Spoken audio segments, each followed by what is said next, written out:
Sekjen Partai Gerindra Ahmad Muzani menyebut Presiden terpilih Prabowo Subianto dan Wapres terpilih Gibran Rakabuming Raka telah mulai merancang susunan kabinet pemerintahan mendatang.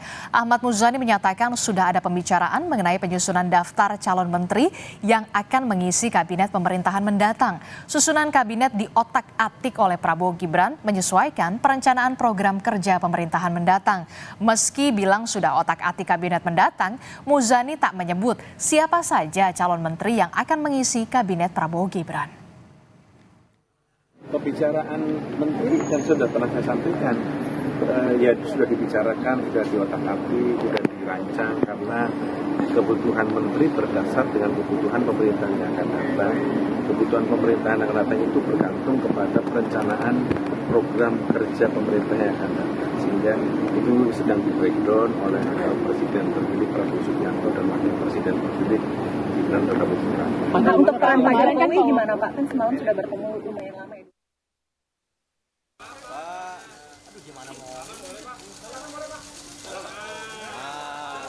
Ketua Umum Partai Demokrat Agus Harimurti Yudhoyono mengaku tak masalah jika Prabowo merangkul partai politik lain di luar koalisi Indonesia Maju. Namun, AHY mengingatkan Prabowo supaya mempertimbangkan banyak hal lain agar koalisinya tetap solid. Soal jatah menteri dari Demokrat, AHY bilang partainya tak ingin menambah beban Prabowo dalam situasi saat ini. Sampaikan tadi, itu hak beliau, kita hanya memberikan masukan-masukan yang jelas. Semangatnya adalah bagus kalau memang semakin kuat koalisi itu, tetapi terus dipertimbangkan faktor-faktor lainnya, bahwa sekali lagi bukan hanya besar-besaran koalisi, tetapi juga solid, kompak, setia dalam arti juga tidak di tengah jalan kemudian masing-masing begitu. Sekali lagi kalau Partai Demokrat tidak ingin menambah beban, karena saya tahu dalam posisi dan situasi seperti ini banyak sekali yang harus dipikirkan, dan yang harus menjadi fokus utama adalah segera menyiapkan, karena begitu nanti beliau dilantik, pemerintahan harus bisa segera berjalan dengan efektif.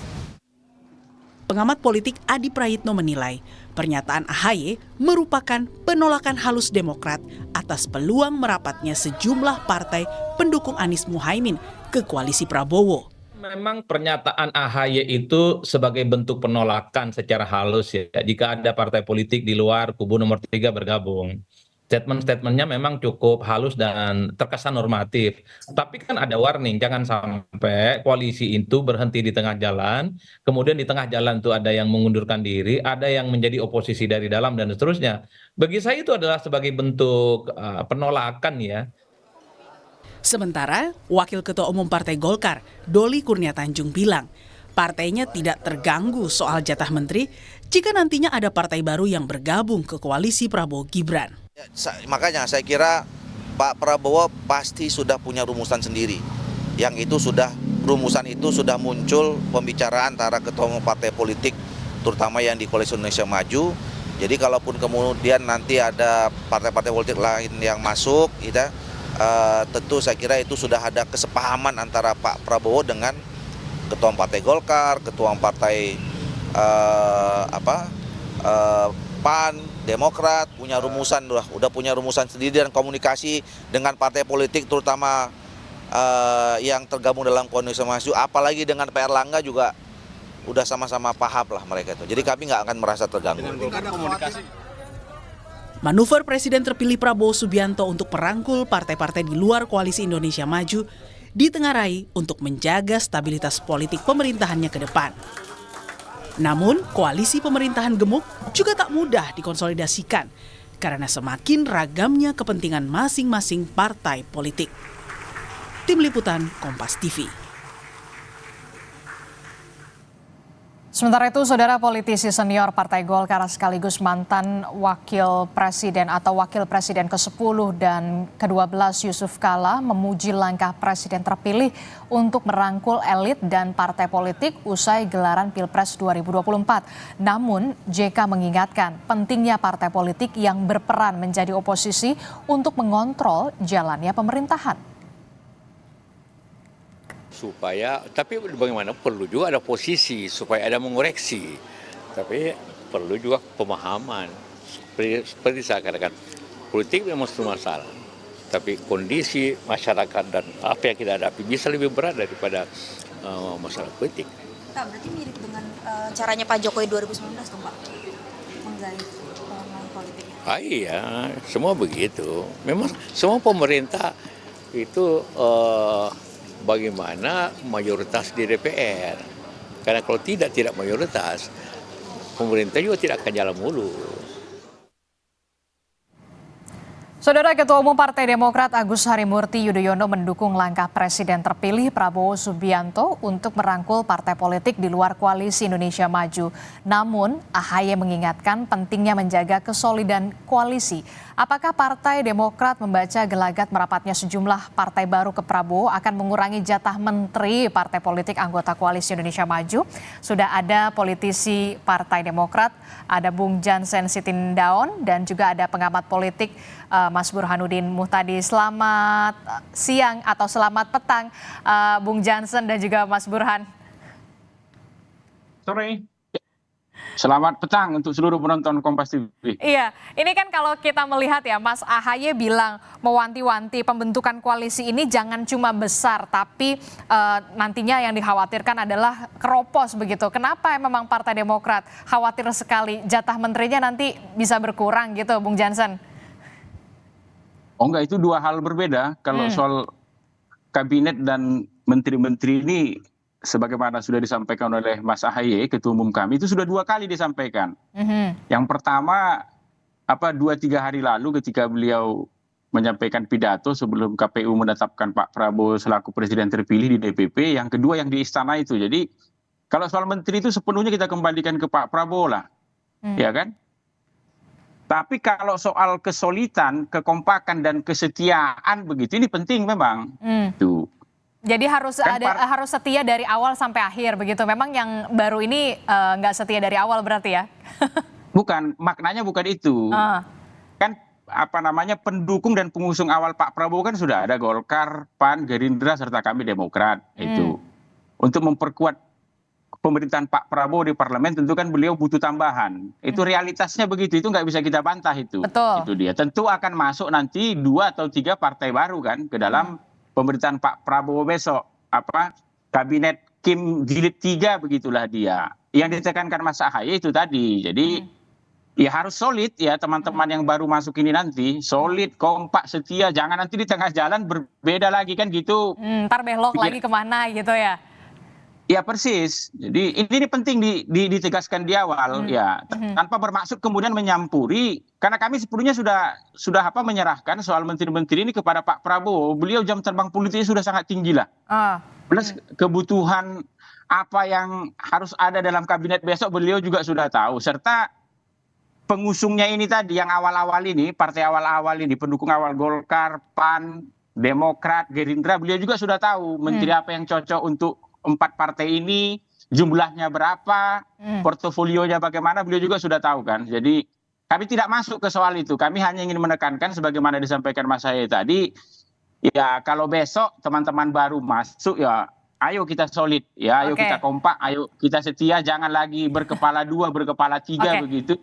Total kita mendukung pemerintahan Pak Prabowo begitu. Karena kan programnya banyak itu kan. Jadi harus solid begitu ya. Jangan sampai kemudian ada keraguan ketika berjalannya pemerintahan. Apakah kemudian Mas AHY ini ada keraguan atau kemudian trauma gitu masa lalu antara Nasdem dan juga Partai Demokrat begitu, Bung Jansen? Enggak ada. Politik ini kan biasa aja. Itu yang lalu kan sudah berlalu itu. Ya walaupun tentu ya saya ini pendapat saya selaku kader ya.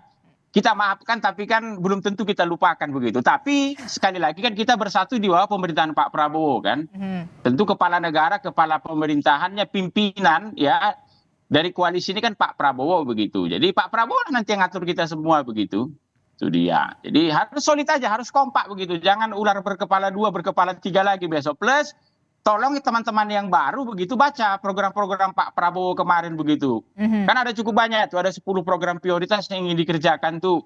Semoga kita punya pemahaman yang sama untuk kemudian mensukseskan 10 program itu begitu. Sehingga kemudian 1-2 tahun pertama pemerintahan Pak Prabowo ini hasilnya sudah bisa terasa kan. Janji-janji Pak Prabowo itu sudah bisa ditunaikan ke para pemilih begitu. Oke, Mas Burhan, Anda menangkapnya seperti apa pernyataan dari Mas AHY ini? Jangan sampai kemudian koalisi ini hanya besar tapi keropos di dalam. Apakah ini Anda membacanya bentuk dari penolakan secara halus atau keraguan-raguan begitu dengan adanya Nasdem dan juga PKB masuk ke koalisi Prabowo Gibran, Mas Burhan? Yang pertama tentu mengingatkan ya bahwa konstruksi koalisi tidak hanya mengandalkan pada jumlah atau size, tetapi juga pada soliditas. Kalau misalnya jumlahnya besar tetapi keropos, itu secara politik juga tidak positif kan buat pemerintahan Prabowo Gibran nanti. Karena bagaimanapun konstruksi koalisi selain minimum itu jumlahnya tidak boleh kurang dari 50%, tetapi mereka harus solid, sami'na wa ta'na terhadap keputusan koalisi. Anda membacanya Mas AHY ini masih ragu dengan antara Nasdem dan juga PKB ini bakal solid sampai nanti 5 tahun mendatang? Tentu tidak bisa disalahkan ya kalau ada pihak yang membaca atau mengasumsikan seperti itu, apalagi kita tahu bahwa Nasdem pernah punya pengalaman dengan Partai Demokrat terkait dengan koalisi perubahan, dan gagal untuk memutuskan mendukung Mas Anies untuk digandeng bersama Mas AHY, dan kita tahu aktornya adalah Surya Paloh yang saat itu kemudian menggandeng PKB sebagai mitra koalisi barunya. Jadi tidak bisa disalahkan, tetapi lagi-lagi substansinya itu benar apa yang disampaikan oleh Mas AHY. Jadi kita menghadapi situasi di mana pengalaman atau tafsiran semacam itu pernah kejadian pada masa pemerintahan Pak SBY pada saat Anda itu, membacanya masih ada trauma itu yang kemudian dikatakan Bung Jansen memaafkan ya tapi tidak tentu serta-merta bisa melupakan begitu. Kalau misalnya ditafsirkan ada trauma bisa saja Adisti, tetapi ini kan pengalaman empirik.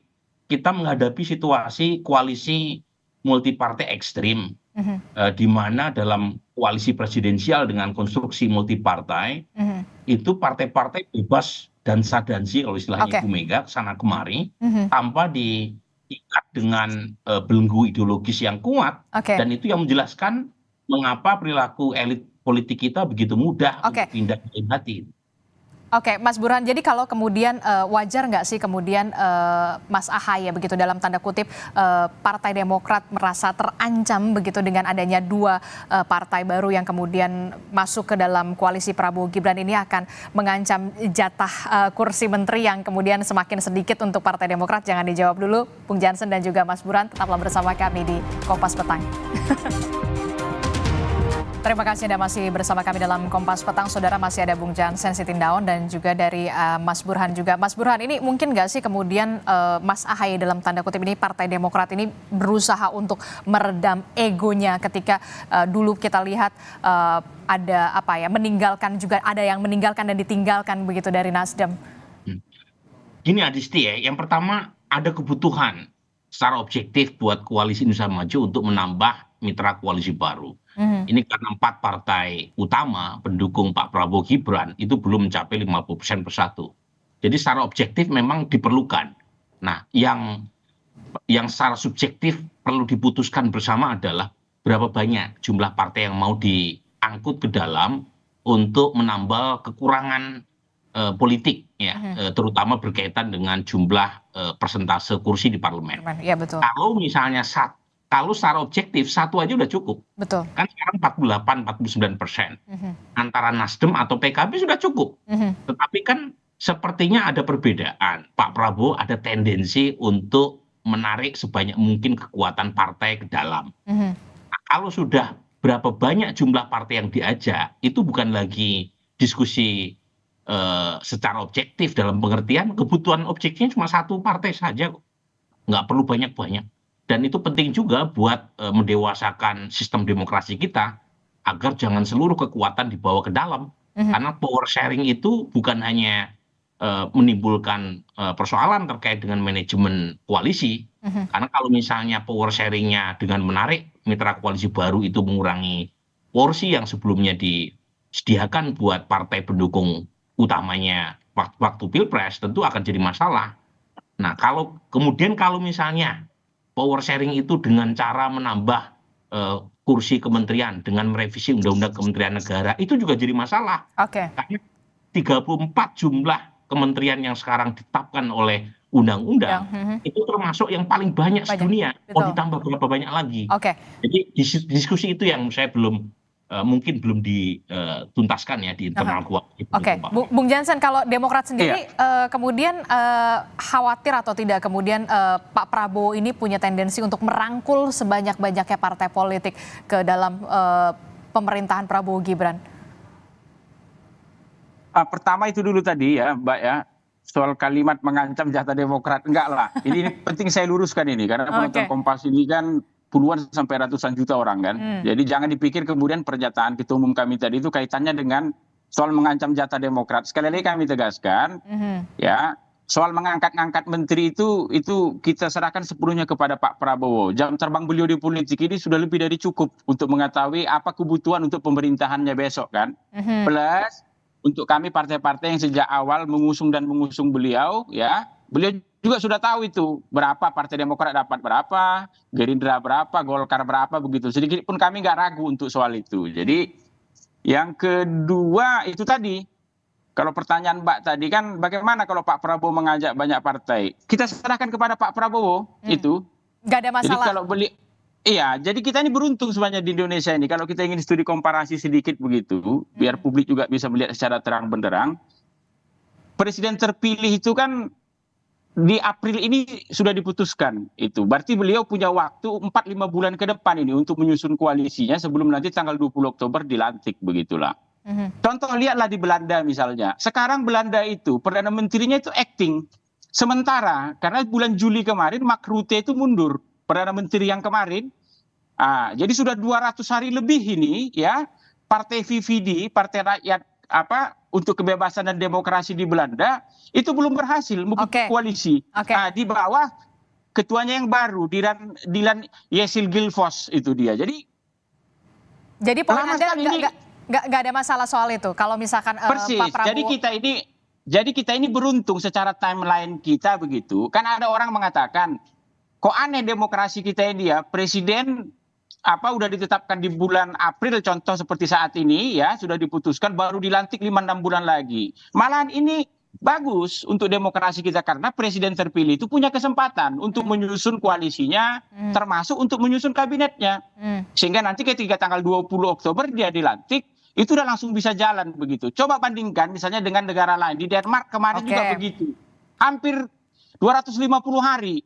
Itu kabinet nggak bisa dibentuk, pemerintahan nggak bisa dibentuk begitu dia. Itu makanya mari kita dukung Pak Prabowo begitu. Apapun yang beliau lakukan hari ini, Partai Demokrat sepenuhnya mendukung begitu. Penting tanggal 20 Oktober nanti Pak Prabowo dilantik dia siang begitu, besoknya sudah bisa langsung kerja untuk Indonesia gitu. Tapi Anda nggak Partai Demokrat kemudian tidak merasa takut begitu jatah kursinya juga kemudian terbagi begitu dari Nasdem dan juga PKB. Kalau kita lihat kan PKB itu sudah menempati posisi Menteri Agama, Menteri Tenaga Kerja, sementara untuk dari Nasdem itu biasanya di Menkominfo begitu. Itu saya katakan tadi kan ini kan ada 4 partai yang sejak awal mengusung Pak Prabowo itu dia. Bukan ingin membedakan dengan partai lain lah.